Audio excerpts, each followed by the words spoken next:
പിതാവിൻ്റെയും പുത്രൻ്റെയും പരിശുദ്ധാത്മാവിൻ്റെയും നാമത്തിൽ ആമേൻ. നിങ്ങളെപ്പോഴും നമ്മുടെ കർത്താവിൽ സന്തോഷിക്കുവിൻ. വീണ്ടും ഞാൻ നിങ്ങളോട് പറയുന്നു, നിങ്ങൾ സന്തോഷിക്കുവിൻ. നിങ്ങളുടെ ക്ഷമാശീലം എല്ലാവരും അറിയട്ടെ. പ്രിയമുള്ളവരെ, ആഗമനകാലത്തിലെ മൂന്നാമത്തെ ഞായറാഴ്ചയിലേക്ക് നാം പ്രവേശിക്കുന്നു. ഈ ഞായറാഴ്ചയെ ഗൗദാത്തെ സൺഡേ എന്നാണ് പറയുക. ലാറ്റിൻ വാക്ക് ഗൗദാത്തെ എന്നതിൻ്റെ അർത്ഥം റിജോയ്സ് എന്നാണ്, സന്തോഷിക്കുക. ഇന്നത്തെ വായനയിലെ പ്രപണിതത്തിൽ ഫിലിപ്പിയക്കാർക്ക് എഴുതിയ ലേഖനത്തിലെ ഈ വചനം തന്നെയാണ് കൊടുത്തിരിക്കുന്നത്. നിങ്ങളെപ്പോഴും നമ്മുടെ കർത്താവിൽ സന്തോഷിക്കുവിൻ. വീണ്ടും ഞാൻ നിങ്ങളോട് പറയുന്നു, സന്തോഷിക്കുവിൻ. Rejoice, always rejoice. ദൈവത്തിൻ്റെ കൃപയും അനുഗ്രഹവും നമുക്കോരോരുത്തർക്കും അനുഭവവേദ്യമായതിനെക്കുറിച്ച് ഇന്ന് നമ്മെ ഓരോരുത്തരെയും ഓർമ്മിപ്പിക്കുകയാണ്. അതുകൊണ്ട് ഒന്നിനെക്കുറിച്ച് നമ്മൾ ആകുലരാകേണ്ട എന്നും പ്രാർത്ഥനയിലൂടെയും അപേക്ഷകളിലൂടെയും കൃതജ്ഞതാ സ്തോത്രങ്ങളിലൂടെയും നമ്മുടെ യാചനകളെല്ലാം ദൈവസന്നിധിയിൽ അർപ്പിക്കുക. അപ്പോൾ എല്ലാ ധാരണയും അതിലംഘിക്കുന്ന ദൈവത്തിൻ്റെ സമാധാനം നമ്മുടെ ഹൃദയത്തിലും ചിന്തകളിലും യേശു ക്രിസ്തുവിൽ കാത്തുകൊള്ളുമെന്ന് പൗലോസ് അപ്പോസ്തലൻ ഫിലിപ്പിയക്കാർക്ക് എഴുതിയ ലേഖനത്തിൽ ഉറപ്പിക്കും. അതുകൊണ്ടാണ് സന്തോഷിക്കുവാനായിട്ട് ആവശ്യപ്പെടുന്നത്. ഒന്നാമത്തെ വായന സെഫനിയ പ്രവാചകൻ്റെ പുസ്തകത്തിലാണ്. സാധാരണ സെഫനിയ പ്രവാചകൻ്റെ പുസ്തകം അത്രയും സന്തോഷങ്ങൾ നൽകുന്ന ഒരു പുസ്തകമല്ല. പക്ഷേ ഇന്നത്തെ ഈ വചനം നമ്മൾ ശ്രദ്ധിക്കുകയാണെങ്കിൽ നമുക്ക് കാണുവാനായിട്ട് സാധിക്കും, കർത്താവ് നിങ്ങളുടെ മധ്യയുണ്ട്. ഇനി നിങ്ങൾ അനർത്ഥം ഭയപ്പെടേണ്ടതില്ല.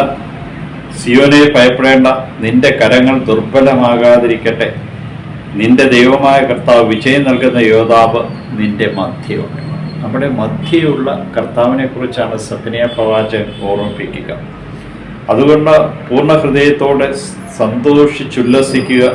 നിനക്കെതിരെയുള്ള വിധി കർത്താവ് പിൻവലിച്ചിരിക്കുന്നു. അവിടുന്ന് നമ്മുടെ മധ്യയുണ്ട്. ഞായറാഴ്ചയിൽ സന്തോഷിക്കാനുള്ള കാരണത്തെക്കുറിച്ചാണ് സങ്കീർത്തകന് പറയുക. കർത്താവിന് പാട്ടുപാടി സ്തുതിക്കുവിൻ. ഇസ്രയേലിനായ മഹത്വത്തോടെ നിങ്ങളുടെ മധ്യയുണ്ട്. ഇസ്രയേലിൻ്റെ പരിശുദ്ധനായ മഹത്വത്തോടെ നിങ്ങളുടെ മധ്യയുണ്ട്. അപ്പോൾ നമ്മുടെ മധ്യയുള്ള കർത്താവിനെ സമ്പൂർണ്ണമായിട്ടും നമുക്ക് സ്വീകരിക്കുവാനായിട്ട് കഴിയണമെന്ന് ഈ വായനകളിലൂടെ നമ്മളെ ഓർമ്മിപ്പിക്കുക. സുവിശേഷത്തിലേക്ക് നമ്മൾ കടന്നു ചെല്ലുമ്പോൾ നമുക്ക് കാണാനായിട്ട് സാധിക്കും സ്നാപയോഹന്നാനെക്കുറിച്ച്. സ്നാപകൻ ജ്ഞാനസ്നാനം നൽകാനായിട്ട് നിൽക്കുകയാണ്. സ്നാപയോഹന്നാൻ ഒന്നാമത്തെ ഭാഗത്ത് നിൽക്കുമ്പോൾ ജനങ്ങൾ വന്ന് ചോദിക്കുന്നു, ഞങ്ങൾ എന്താണ് ചെയ്യേണ്ടത്? അവർ ചെയ്യേണ്ടത് എന്താണെന്ന് ഒന്നാമത്തെ ഭാഗത്ത് പറഞ്ഞു. രണ്ടാമത്തെ ഭാഗത്ത് മിശിഹ വരുമ്പോൾ, ഞാൻ മിശിഹ അല്ല, മിശിഹ വരുമ്പോൾ എന്ത് ചെയ്യുന്നു പറഞ്ഞു. സ്നാപയോഹന്നാൻ ജനങ്ങളോട് പറഞ്ഞു, രണ്ടുടുപ്പുള്ളവൻ ഒന്നില്ലാത്തവന് കൊടുക്കണം, ഭക്ഷണമുള്ളവനും അങ്ങനെ ചെയ്യണം. അപ്പോൾ ചുങ്കക്കാർ വന്ന് ചോദിച്ചു, ഗുരു, ഞങ്ങളെന്ത് ചെയ്യണം? നിങ്ങളോട് ആജ്ഞാപിച്ചിട്ടുള്ളതിൽ കൂടുതൽ നിങ്ങൾ ഈടാക്കരുത്. ചുങ്കക്കാർ സാധാരണയായിട്ട് ചുങ്കം പിരിക്കാനിരിക്കുന്നവർ ഗവൺമെൻറ് നിശ്ചയിച്ചിരിക്കുന്ന ചുങ്കത്തേക്കാൾ അധികം ഈടാക്കും, എന്നിട്ട് അത് അവരെടുക്കും. അതുകൊണ്ടാണ് പറയുക, ആജ്ഞാപിച്ചിട്ടുള്ളതിൽ കൂടുതൽ ഈടാക്കരുത് എന്ന് പറഞ്ഞ് അവരെ പറഞ്ഞേക്കും. പടയാളികൾ അപ്പോൾ അവനോട് വന്ന് ചോദിക്കുന്നുണ്ട്, ഞങ്ങൾ എന്ത് ചെയ്യണം?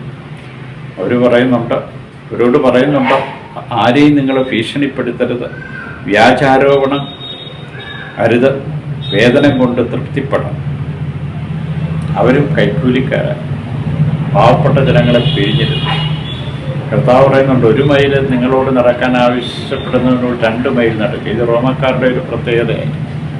അവരുടെ സാധനങ്ങളൊക്കെ ചുമന്നുണ്ട് അവരെ പീഡിപ്പിക്കുക എന്നുള്ളത്, അവരിൽ നിന്നുള്ളത് പിഴിഞ്ഞെടുക്കുക എന്നുള്ളത്. അതുകൊണ്ടാണ് വേതനം കൊണ്ട് തൃപ്തിപ്പെടണം.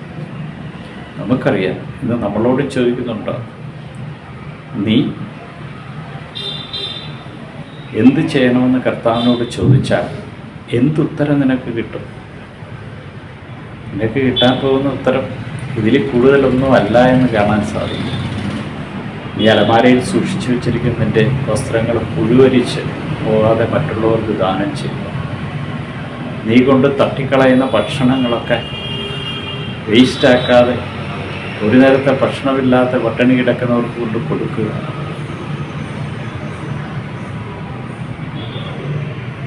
അതുപോലെ തന്നെ ആരെ അമിതമായി പിഴിയാതിരിക്കുക, വഞ്ചിക്കാതിരിക്കുക, അമിത പലിശ വാങ്ങിക്കാതിരിക്കുക,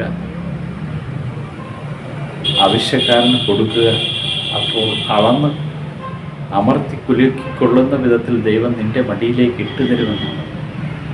അനാവശ്യമായ പണം സമ്പാദിക്കുകയും തിത്തിരിപ്പക്ഷിയെ പോലെയാണെന്ന് ജെറമ്യാസ് പ്രവാചകന്റെ പുസ്തകത്തിൽ പറയുന്നു. ആവശ്യ സമയത്ത് അത് ഉപകരിക്കുകയില്ല. മറ്റുള്ളവരെ പിഴിഞ്ഞ് ഉണ്ടാക്കുന്ന ധനം. അത് നമ്മൾ മനസ്സിലാക്കേണ്ട ഒരു കാര്യം. പട്ടാളക്കാരെ പോലെ പലപ്പോഴും നമ്മൾ ഭീഷണിപ്പെടുത്തുക, വ്യാജ ആരോപണങ്ങൾ നടത്തുക, തെറ്റിദ്ധരിപ്പിക്കുക, അങ്ങനെ ജനങ്ങളുടെ ഇടയിൽ അസ്വസ്ഥതകൾ ഉണ്ടാക്കുക, കുടുംബങ്ങളെ തമ്മിൽ അടുപ്പിക്കുക, അയൽക്കാരെ തമ്മിൽ പ്രശ്നം ഉണ്ടാക്കുക എന്ന് പറയുകയാണ്. നീ ഇതിൽ നിന്നെല്ലാം ഒഴിഞ്ഞു നിൽക്കണം. രക്ഷകനെ പൂർണ്ണ ഹൃദയത്തോടെ നിനക്ക് സ്വീകരിക്കണം. ആ രക്ഷകനെ സ്വീകരിക്കാൻ നിനക്ക് കഴിയുന്നുവെങ്കിൽ നീ രക്ഷകൻ നിൻ്റെ അടുത്തെത്തിയെന്ന് നിനക്ക് മനസ്സിലാക്കാൻ സാധിക്കും. ഞാൻ രക്ഷകനാണെന്ന് കരുതരുതെന്നാണ് യോഹന്നാൻ പറഞ്ഞത്. ഞാൻ അവൻ്റെ അടുത്തുപോലും ഇല്ല. ഞാനിപ്പോൾ ജലം കൊണ്ടാണ് നിങ്ങളെ ജ്ഞാനസ്നാനപ്പെടുത്തുന്നത്. അവൻ പരിശുദ്ധാത്മാവിനെ കൊണ്ട് സ്നാനം നൽകുമെന്നാണ് പറയുന്നത്. എന്നേക്കാൾ ശക്തനായ ഒരുവനാണ് അവൻ. അഗ്നിയാൽ നിങ്ങളെ, അഗ്നി എന്ന് പറഞ്ഞാൽ പരിശുദ്ധാത്മാവ് സ്നാനപ്പെടുത്തും. വീശുമുറ അവൻ്റെ കയ്യിൽ. അവൻ കളം വെടിപ്പാക്കി ഭൂതം പറപ്പുരയിൽ ശേഖരിക്കും.